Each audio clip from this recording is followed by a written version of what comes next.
Assalamualaikum. Di video kali ini saya akan menjelaskan sedikit tentang indikator keberhasilan tahapan produksi massal pada mata pelajaran PKK kelas 12. Setiap wirausaha pasti ingin agar usahanya itu berkembang. Nah, dikatakan berkembang apabila suatu usaha itu dapat melakukan penambahan produksi dan akan terus bertambah produksinya sampai pada tahap dia melakukan produksi massal. Nah, namun sebelum melakukan produksi massal, ada 4 faktor yang harus diperhatikan, yaitu yang pertama adaptasi, yang kedua produktivitas, yang ketiga kepuasan kerja, dan yang keempat adalah laba. Kita masuk pada pembahasan yang pertama, yaitu adaptasi. Dunia sekarang kan sedang memasuki era yang penuh dengan perubahan kan. Nah, dalam sekejap saja kita bisa berada di kondisi apapun dan bagaimanapun. Ketika seorang wirausaha itu mampu untuk beradaptasi, atau dia bisa atau mampu untuk membaca kondisi dengan cepat, maka dialah yang akan memimpin tren bisnis tersebut. Nah, tidak ada seorang pun yang bisa memberikan cara untuk membaca peluang secara spesifik, apalagi di era yang serba digital.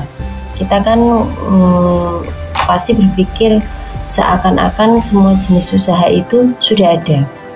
Tapi secara logika, peluang usaha itu muncul ketika ada solusi atas sebuah masalah. Misal, ketika kalian sedang naik motor, kemudian kehabisan bensin, dan alhamdulillahnya jarak dengan SPBU tidak terlalu jauh, katakanlah cuma nyebrang jalan saja.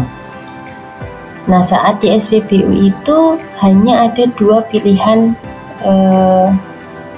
yaitu Pertamax dan solar. Jenis bahan bakar lain seperti Pertalite dan premiumnya pada saat itu kondisinya habis. Di antrian Pertamax itu ada 8 motor, 1 mobil, dan pada antriannya solar itu kosong. Kira-kira kalian pilih yang mana? Jelas pilih yang pertama kan? Karena hanya Pertamax adalah solusi pada saat itu, walaupun lebih mahal dan antri. Kalau sebuah solusi bisa diterapkan, tidak akan mempengaruhi orang untuk membeli. Selain menemukan sebuah solusi, maka sebuah bisnis akan beradaptasi jika mampu berinovasi. Karena sebesar apapun bisnismu, kalau tidak bisa berinovasi, maka akan hilang secara perlahan. Untuk itu, melek digital salah satu kunci sukses untuk berinovasi pada saat ini ya. Sekarang dengan sebuah smartphone saja hampir semua informasi bisa didapatkan dengan mudah asal terkoneksi dengan internet. Bahkan yang konten terlarang pun masih bisa untuk dilihat, yaitu dengan mengakses VPN. Contoh nih ya,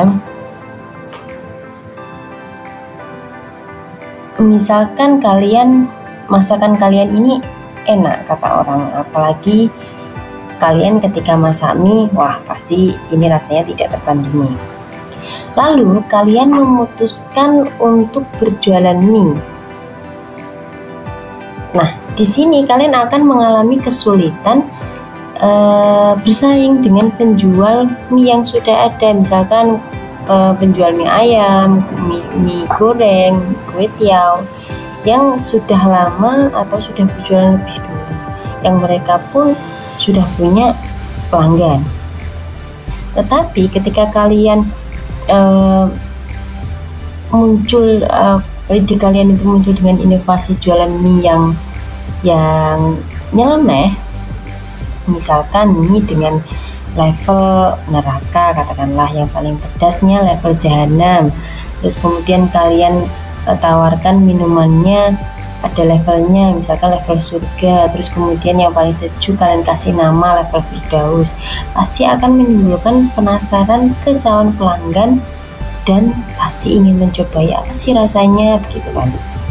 Nah, selama kualitas produk kalian bagus, pasti pelanggan akan datang terus menerus. Ini ada beberapa contoh perusahaan yang gagal beradaptasi. Ini saya ngambilnya pada perusahaan yang di era digital ini ya. Sebenarnya banyak perusahaan yang kalah saing pada saat ini ya, seperti BlackBerry dan Yahoo. Kalau kalian tahu, pada waktu itu mereka merajai dunia elektronikan lah. Tapi kali ini kita bahas produsen yang tidak kalah antaranya, yaitu Nokia. Ini saya mengutip kata-kata dari CIO Nokia ya. Kami tak melakukan kesalahan apa-apa, tapi bagaimana kami bisa kalah.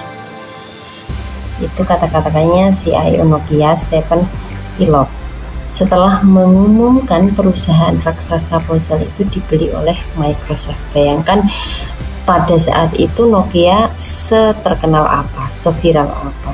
Bahkan tidak ada yang mampu menandingi perusahaan Nokia ini, karena di mana-mana orang menggunakan ponsel merek Nokia. Nokia merupakan salah satu raja pembuat ponsel ini pun tidak menyangka bahwa mereka akan lumpuh dalam waktu yang sangat singkat. Namun, kalian tahu nggak apa yang menyebabkan Nokia lumpuh dengan begitu parah sekali?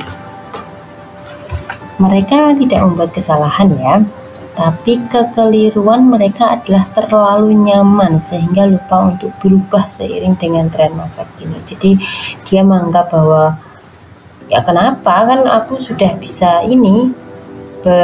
sudah punya banyak cabang, sudah bisa menciptakan banyak tren ponsel dan lain sebagainya, sehingga dia tidak melihat kanan kirinya. Akibatnya perusahaan mereka dipangkas oleh pesaing dengan begitu cepat sekali.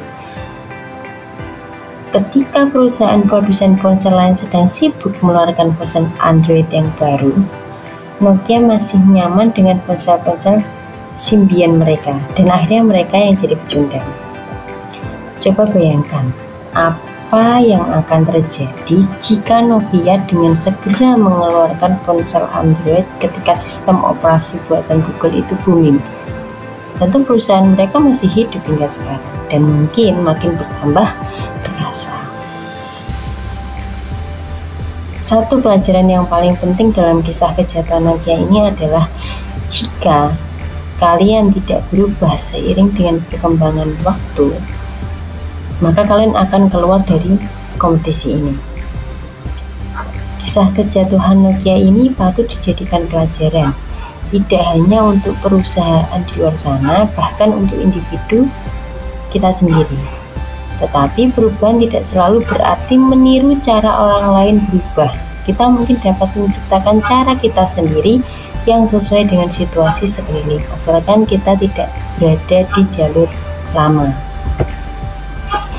Yang kedua yang faktor produksi massal, yaitu ada produktivitas. Nah, ini produktivitas sendiri adalah kemampuan setiap orang, sistem atau suatu perusahaan dalam menghasilkan sesuatu yang diinginkan dengan cara memanfaatkan sumber daya secara efektif dan juga efisien. 3 unsur penting di dalam produktivitas. Yang pertama ada efektivitas. Ini maksudnya adalah yang dijadikan sebagai nilai dari ketepatan dalam memilih cara melakukan sesuatu agar bisa mencapai target. Jadi efektivitas ini lebih kepada pencapaian target.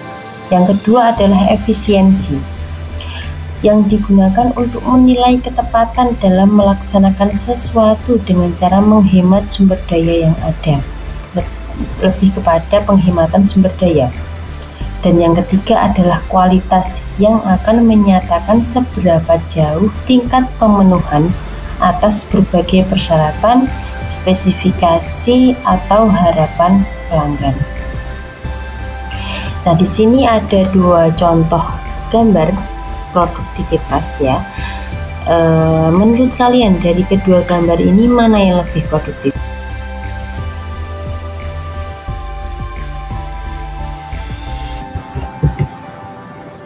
Oke, selanjutnya yaitu ada kepuasan kerja. Nah, kepuasan kerja dapat didefinisikan sebagai kebahagiaan dalam bekerja, entah pemilik usaha atau karyawan. Jika bekerja tidak dilandasi dengan kebahagiaan, maka pekerjaan akan terasa berat dan selalu menjadi beban. Itu benar ya, bahwasanya setiap pekerjaan yang kita lakukan kita harus bahagia gitu.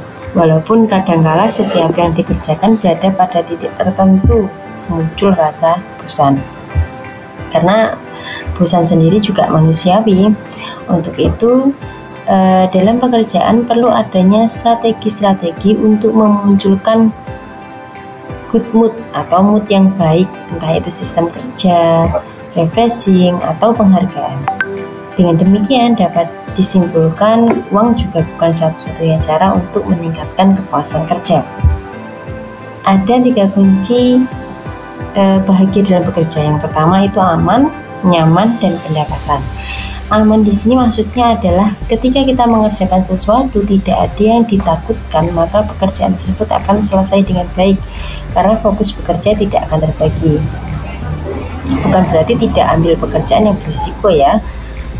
Resiko tidak akan terjadi kalau dilakukan secara profesional. Yang kedua adalah nyaman. Rasa nyaman akan menumbuhkan rasa senang dalam bekerja. Tidak ada rasa ditekan atau terpaksa. Karena bekerja dengan nyaman adalah bekerja yang dilandasi dengan kemampuan kita sendiri. Dan yang terakhir yaitu ada pendapatan. Siapapun yang akan tidak terima kalau pekerjaannya tidak dihargai, walaupun berbeda cara mengekspresikan ketidakterimaannya. Untuk itu, dalam bekerja harus ada tujuan yang didapat. Mungkin akan berbeda antara pekerja dan pemilik usaha. Kalau bekerja, seakan-akan pendapatan sudah jelas dari mana dan kapan didapat, walaupun beberapa kasus tidak demikian. Tapi kalau pemilik usaha, pendapatan akan muncul ketika usahanya berhasil, karena usaha ada kemungkinan bangkrut. Jangan khawatir, karena setiap pekerjaan itu pasti ada pendapatannya. Tidak harus uang dan penghargaan. Ilmu dan pengalaman itu juga sangat penting untuk menentukan planning berikutnya. Ada yang terakhir dari indikator kita adalah laba. Sebuah usaha akan bisa dikatakan layak dijalankan ketika sudah mendapatkan laba. Laba sendiri didapatkan dari selisih antara pendapatan dan modal. Jadi sebelum mendirikan usaha harus tahu dulu ya apakah usaha ini layak atau tidak. Jangan sampai ketika pendapatan dikurangi modal ternyata minus. Pada itu planning dalam usaha itu juga sangat penting. Oke, jika dari 4 poin ini terpenuhi, maka layak untuk melakukan sebuah produksi massal. Demikian yang bisa saya sampaikan. Mungkin ada tambahan tentang indikator di atas, bisa ditulis di komen. Terima kasih. Wassalamualaikum warahmatullahi wabarakatuh.